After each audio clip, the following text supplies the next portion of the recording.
Study IQ IAS, अब तैयारी हुई अफोर्डेबल। नमस्कार दोस्तों फाइनली भारत का एक और पड़ोसी देश नेपाल ने भी चाइना के बेल्ट एंड रोड इनिशिएटिव को ज्वाइन कर लिया और इसकी वजह से नेपाल उम्मीद कर रहा है कि चाइना से बहुत सारा इन्वेस्टमेंट आएगा नेपाल में और इसकी वजह से वहां के लोगों की तरक्की होगी। लेकिन जैसा कि आप सब जानते हो कि जहां जहां पर चाइना ने बहुत सारा पैसा दिया है, फॉर एग्जाम्पल पाकिस्तान, श्रीलंका, आज उनकी हालत क्या है ये हम सब जानते हैं। कैसे चाइना ने श्रीलंका का जो हम्बनटोटा पोर्ट है उसको अपने अंडर में ले लिया। तो ये स्ट्रैटेजी अपनाई जाती है चाइना के द्वारा, लेकिन कहीं ना कहीं नेपाल इस चीज को नहीं समझा और फाइनली आप देख सकते हो ये खबर, Nepal joins China's belt and road plan advancing 2017 infrastructure pact. तो इसी के बारे में हम डिटेल से समझेंगे, भारत के लिए क्यों इतनी बड़ी चिंता है वो भी मैं आपको बताऊंगा। चलिए आगे बढ़ते हैं, लेकिन उससे पहले आप सबको बता दूं, आप में से जो भी लोग यूपीएससी की प्रिपरेशन कर रहे हैं, कोई भी बैच लेना चाहते हैं, जैसे फाउंडेशन बैच हो गया जिसमें प्रीलिम्स, मेंस, इंटरव्यू सब कुछ की तैयारी कराई जाती है, या फिर 2025 की जो प्रीलिम्स की तैयारी है वो आप ले सकते हैं। सभी के लिंक कमेंट सेक्शन में, और यूज करना है आपको ये कोड अंकित लाइव ताकि आप मैक्सिमम डिस्काउंट ले सकें। और इसके अलावा अगर आप एमसीक्यूज अटेम्प्ट करना चाहते हैं तो मेरे इंस्टा पेज पर जाइए, वहां पर स्टोरीज में जितने भी एमसीक्यूज हैं उसको भी आप अटेम्प्ट कर पाएंगे। चलिए शुरुआत करते हैं और सबसे पहले ये देखते हैं कि एग्जैक्टली हुआ क्या है। देखिए फाइनली नेपाल ने यहाँ पर जो फ्रेमवर्क एग्रीमेंट है वो चाइना के साथ साइन कर लिया है, ताकि जो बेल्ट एंड रोड इनिशिएटिव है, और हम सबको पता है ये जो इनिशिएटिव है वो शी जिनपिंग जब आए थे 2013 के बाद से उनका ये पेट प्रोजेक्ट बन गया है, और कहीं ना कहीं चाइना जो अपना इन्फ्लुएंस है वो दुनिया भर में करना चाहता है। तो इसी के तहत फाइनली 7 साल के बाद नेपाल ने ये जो इनिशिएटिव है उसको ज्वाइन किया है, जिसकी वजह से उम्मीद कर रहा है कि कई सारा जो प्रोजेक्ट्स है वो नेपाल के अंदर आएगा। और अभी प्राइम मिनिस्टर आप सबको पता है नेपाल में केपी शर्मा ओली जी हैं, और वो काफ़ी करीबी बताए जाते हैं, चाइना को फेवर करते हैं। तो यहाँ पर मंडे से वो 4 डे के विजिट पर चाइना गए हुए थे, और कल ही उनका जो विजिट है वो ख़त्म हुआ है। और साथ ही साथ मैं आपको बता दूं कि जुलाई में उनका स्वेरिंग इन सेरेमनी हुआ था, और उसके बाद पहला जो फॉरेन विजिट है वो उन्होंने चाइना को चुना। और ये कहीं ना कहीं जो ट्रेडिशन है, जो हमेशा कोई भी हमारे पड़ोसी देश में प्राइम मिनिस्टर, प्रेसिडेंट बनता है तो वो पहले भारत आता है। खैर जो भी है, यहाँ पर आप देख सकते हो कि कई लोगों का सवाल आएगा कि क्या नेपाल ने पहले ज्वाइन नहीं किया था, कई लोग सोच रहे होंगे। तो मैं आपको बता दूं, नेपाल और चाइना ने एक इनिशियल डील साइन की थी 2017 में, और यहाँ पर यह उम्मीद किया था कि जो बेल्ट एंड रोड इनिशिएटिव है उसके तहत कई प्रोजेक्ट्स आएंगे, लेकिन 7 साल में कुछ भी नहीं हो पाया। इसका एक मेजर कारण बताया जा रहा है कि नेपाल के अंदर भी जो पॉलिटिकल पार्टीज हैं वो असहमत थी, उनमें कहीं ना कहीं सहमति नहीं बन पा रही थी, प्रॉब्लम्स चल रहे थे। लेकिन फाइनली यहां पर जो फ्रेमवर्क एग्रीमेंट साइन हुआ है, जो डील साइन हुआ है, इसके बाद ऑफिशियल तरीके से नेपाल ने भी इस बेल्ट एंड रोड इनिशिएटिव को ज्वाइन किया, और इसकी वजह से बताया जा रहा है यहाँ पर जो रोड अपग्रेड्स है, ट्रांसपोर्टेशन कॉरिडोर्स है, इन सबको यहाँ पर फाइनेंस किया जाएगा। ये अगेन आप देख सकते हो केपी शर्मा ओली का जो ट्वीट आया था, that we sign the framework for belt and road corporation, Nepal China economic corporation will further strengthen under the belt and road framework corporation.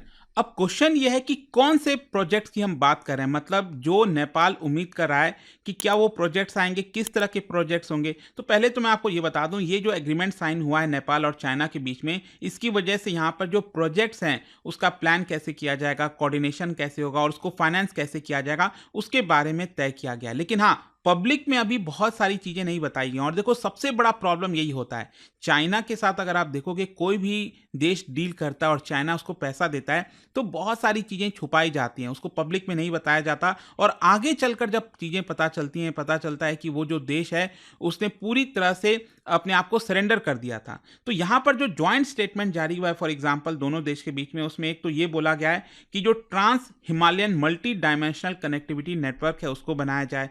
फिर दोनों देश ने एक्सप्रेस किया है कि यहां पर जो कनेक्टिविटी है, चाहे वो पोर्ट्स हो, रोड हो, रेलवे हो, एविएशन हो, पावर ग्रिड्स हो, टेलीकम्युनिकेशन हो, इन सब में नेपाल के अंदर इन्वेस्ट किया जाएगा चाइना के द्वारा। और साथ ही साथ नेपाल जो कि एक लैंडलॉक्ड कंट्री है उसको हेल्प करेगा यहाँ पर, ताकि वो अपने आप को ट्रांसफॉर्म कर सके। अच्छा, इसमें एक और इंटरेस्टिंग चीज आया था यहाँ पर, है क्या कि देखिए नेपाल में इस चीज को लेकर विरोध हो रहा था कि इस पूरे इनिशिएटिव में ये बोला जा रहा है कि चाइना यहाँ पर नेपाल को ग्रांट दे रहा है। अब आप सबको पता है ग्रांट का मतलब क्या होता है, मतलब मान लो अगर भारत ने खुशी खुशी अपने मन से बांग्लादेश को, श्रीलंका को, नेपाल को, किसी को भी मान लो 500 करोड़ रुपए दे दिए, बस ऐसे ही दे दिए फ्रेंडशिप में, तो उसको ग्रांट कहा जाता है कि बस हमने दे दिया और हम उम्मीद नहीं कर रहे हैं कि आप उसको लौटाओगे, बस हमने दे दिया है आपको, तो उसको ग्रांट कहा जाता है। लेकिन जब आप किसी को क्रेडिट देते हो, जब आप किसी देश में इन्वेस्ट करते हो, तो आप एक्सपेक्ट करते हो ना कि वो पैसा आपके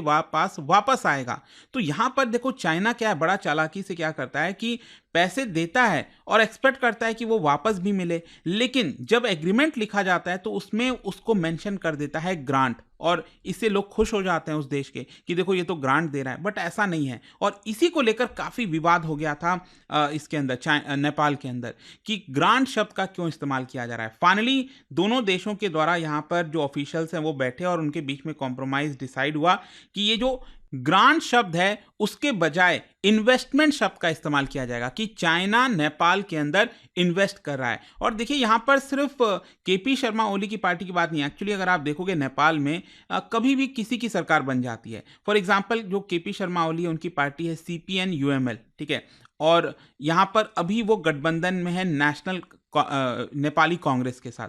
तो यहां पर खुद जो उनकी गठबंधन वाली पार्टी है नेपाली कांग्रेस, उन्होंने इस चीज को लेकर सवाल उठाया कि आखिरकार यहां पर ग्रांट क्यों बोला जा रहा है। यहां पर जो उनके लीडर हैं शेर बहादुर दुबा, उन्होंने क्वेश्चन किया कि how much loan do we take, यहां पर अगर ग्रांट है तब तो ले लें, बट क्या हमें फर्दर अपने आप को बर्डन करना चाहिए। तो इसको लेकर काफी डिबेट है इस समय नेपाल के अंदर कि क्या नेपाल को और ज्यादा डेट लेना चाहिए, कर्ज लेना चाहिए यहां पर चाइना से। और इसी की वजह से क्या है कि यहां पर चिंताएं यही है कि क्या आगे चलकर चाइना वही करेगा जो बाकी देशों के साथ करता है, जो श्रीलंका में किया है, जो पाकिस्तान में कर रहा है, क्या चाइना वही तरकीब नेपाल के अंदर भी अपनाएगा। अब क्वेश्चन ये है कि ये जो बेल्ट एंड रोड इनिशिएटिव है इसका इम्प्लीकेशन क्या है। देखो वैसे देखने पर तो लगता है कि इसकी वजह से दुनिया भर में जो देश इसको अपने अंडर में आते हैं यहाँ पर बेल्ट एंड रोड इनिशिएटिव के, तो वहाँ पर कनेक्टिविटी, इंफ्रास्ट्रक्चर बेटर होती है, अपॉर्चुनिटीज़ बढ़ती है फॉरेन इन्वेस्टमेंट के। लेकिन इसके साथ साथ कई सारे खतरे भी हैं, कंसर्न्स भी हैं। एक तो एनवायरमेंटल खतरा है, सोशल रिस्क है,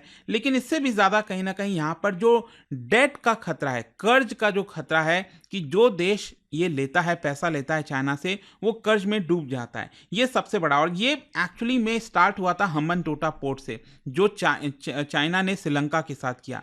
यहाँ पर हम्बनटोटा पोर्ट तो बना दिया था, फाइनेंस चाइना ने किया था, लेकिन श्रीलंका जब यहाँ पर पैसा नहीं दे पा रहा था वापस, तो चाइना ने अल्टीमेटली क्या किया, उसको 99 ईयर्स के लिए अपने अंडर में ले लिया। तो ये एक सबसे बड़ी यहाँ पर प्रॉब्लम है। और इससे भी ज़्यादा कहीं ना कहीं प्रॉब्लम यही है कि बहुत सारी जो चीज़ें वो डिस्क्लोज नहीं की जाती। और यहाँ पर जब भी यही देखने को मिला है कि आगे चलकर जब चीज़ें पता चलती हैं तो उसमें पता चलता है कि जो देश है उसने लोन लिया, अगर वो नहीं चुका पाया तो उसके ज़मीन को, उसके एरिया को चाइना अपने अंडर में ले लेगा। और भारत ने इस कंसर्न को हमेशा से रेस किया है। चाहे आपको पता है यहाँ पर जो पाकिस्तान ऑक्युपाइड कश्मीर है वहाँ से BRI निकल कर जाता है, तो उसको हमने बार बार अपोज किया। खैर क्वेश्चन ये है कि अभी ये जो लेटेस्ट डेवलपमेंट हुआ है नेपाल में, इससे भारत को क्यों चिंता है। सबसे पहला तो देखो यहाँ पर यही है कि जो केपी ओली हैं उन्होंने ट्रेडिशन को एक तरह से ब्रेक किया। जब भी नेपाल में कोई भी नया लीडर आता था, जब भी कोई प्राइम मिनिस्टर बनता है, तो सबसे पहला विजिट यूजुअली नई दिल्ली होता था, भारत होता, लेकिन उन्होंने इस चीज़ को ब्रेक करके चाइना चले गए। चलो कोई बात नहीं, लेकिन यहाँ पर भारत के लिए नेशनल सिक्योरिटी का कंसर्न है। ऑलरेडी आपको पता है श्रीलंका और पाकिस्तान जिसकी मैं बात कर रहा था वो कर्ज में डूबे हैं, और वहाँ पर चाइना एंटर कर जाता है। तो चाइना एंटर कर रहा है तो मतलब हमारे पड़ोस में और ज़्यादा निगरानी रख सकता है। और कहीं ना कहीं भारत इस चीज़ को हमेशा से कहता है, देखिए हमारे लिए खतरा है, आप ये मत करो, और ये लोग डेट ट्रैप में फंसते जाते हैं। चाइना, आपको मैं बता दूं, उन्होंने ऑलरेडी नेपाल को $216 मिलियन का लोन दिया हुआ था इंटरनेशनल एयरपोर्ट पोखरा के लिए। एक्चुअली अगर आप देखोगे तो नेपाल में एक इंटरनेशनल एयरपोर्ट काठमांडू तो है, लेकिन उसके साथ ही साथ यहाँ पर एक पोखरा एयरपोर्ट भी है, और वो पोखरा एयरपोर्ट चाइना के द्वारा जो फाइनेंस किया गया था उसकी मदद से बनाया गया। लेकिन अब देखो भारत को मतलब करना पड़ा। भारत ने ये कहा कि देखिए हम पोखरा में जो फ्लाइट्स है उसके इजाज़त नहीं दे सकते, मतलब भारत अपना जो एयर स्पेस है उसके लिए अलाउ नहीं कर सकता। क्यों? क्योंकि फाइनेंस किया है चाइना ने। चाइना अपने एयरप्लेन्स को, फाइटर जेट्स को, हेलीकॉप्टर्स को वो पोखरा एयरपोर्ट पर उतार पाएगा, जिसकी वजह से अब ये तो काफ़ी नज़दीक है ना हमारे बॉर्डर से। अगर आप देखोगे सिर्फ 20 मिनट का दूरी है, एयर फ्लाइट के माध्यम से। तो यहाँ पर भारत ने यही कहा कि देखिए नेपाल को पहले ही वार्निंग दे दिया था कि अगर आप ये चीज़ फाइनेंस करवाते हो तो अगेन यहाँ पर हमारे बीच में प्रॉब्लम होगी और हम अपना एयर स्पेस इस्तेमाल करने नहीं दे सकते। और यही हुआ है कि यहाँ पर $216 मिलियन से बना ये पूरा जो एयरपोर्ट है वो एक तरह से आज के डेट में काम नहीं आ रहा इंटरनेशनल पर्पज़ के लिए, क्योंकि एयर स्पेस तो भारत का यूज़ होगा, उसके बिना ये पॉसिबल नहीं है। तो ये इस समय सबसे बड़ी चिंता है। और यहाँ पर अगर आप देखोगे तो भारत का यही कहना है कि हिस्टोरिकली जो नेपाल है, काठमांडू, वो भारत के साथ ही रहा है, लेकिन जब भी वहाँ पर लीडर जैसे केपी शर्मा ओली आए तो वो कहीं ना कहीं चाइना की तरफ हो जाते हैं, वो प्रो चाइना माने जाते हैं। तो देखते हैं अब इसको लेकर आगे क्या होता है। बट आई होप कि ये जो लेटेस्ट डेवलपमेंट हुआ था उससे रिलेटेड जो भी चीज़ें थी आपको समझ में आ गई होंगी। और जाने से पहले एक इंटरेस्टिंग क्वेश्चन क्या बता सकते हो, यहाँ पर जो अरब्स हैं वो भारत के कौन से पड़ोसी देश को सेरेंडिप कह के बुलाते हैं, रेफर करते हैं? इसका राइट आंसर आप सबको पता है, मेरे इंस्टाग्राम पर तो मिलेगा ही, वहाँ पर अगर आप नहीं हो कोई बात नहीं, टेलीग्राम से ले सकते हैं इसका सही उत्तर। मैं कई सारे जो MCQs हैं वो यहाँ पर स्टोरीज में डालता रहता हूँ। अगर आपको PDF चाहिए तो टेलीग्राम पर आइए, अलग अलग सोशल मीडिया पर आप जुड़ पाओगे। और जैसा मैंने आपको बताया, अगर आप UPSC की तैयारी कर रहे हैं, कोई भी बैच चाहते हैं, you can use this code Ankit live to get maximum discount. And I hope कि वीडियो आपको पसंद आया होगा। मिलता हूँ आपसे next time. Till then, thank you very much, see you soon. Study IQ IAS, अब तैयारी हुई अफोर्डेबल।